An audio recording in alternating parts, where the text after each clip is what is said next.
City of nine gets जब मैंने पहली बार सुना तो मुझे लगा कि शायद ये कोई सिटी है या फिर ये किसी मूवी का नाम है, हॉलीवुड मूवी का नाम है।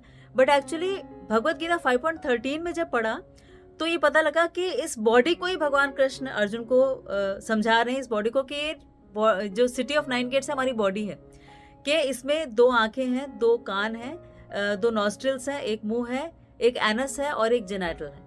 तो ये सिटी ऑफ नाइन गेट्स है। अब इसमें पीसफुली कैसे रह सकते हो, खुश कैसे रह सकते हो, इसके लिए 2 चीजें बताते हैं अर्जुन को।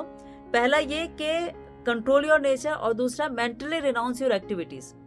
कंट्रोल योर नेचर का मतलब हो गया कि जो भी हम कर रहे हैं ना, ऑटोमेटिकली हमारी नेचर से गवर्नड है वो, हम उसमें ना चाहे तो भी हमारी नेचर के हिसाब से वो काम होता है। और नेचर 3 तरह से होती है कि या तो हम मोड ऑफ गुडनेस में रह रहे हैं, या मोड ऑफ पैशन में रहते हैं, या मोड ऑफ इग्नोरेंस में रहते हैं, यानी सतोगुण, रजोगुण, तमोगुण।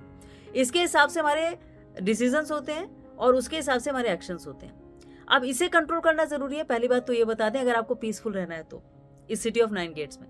दूसरा कहते हैं मेंटली रिनाउंस योर एक्टिविटीज।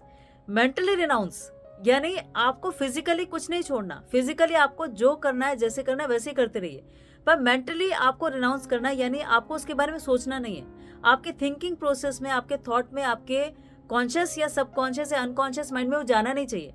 आप ऐसे कीजिए जैसे आप सिर्फ एक इंस्ट्रूमेंट है, आप उसे कर रहे हैं। अब मशीन जो है वो कोई मेंटली थोड़ी उसमें चली जाती है उस काम को करने में, या रोबोज हैं, है ना, हम एआई की बात करते हैं, तो मेंटली उसका उससे कोई लेना देना नहीं है।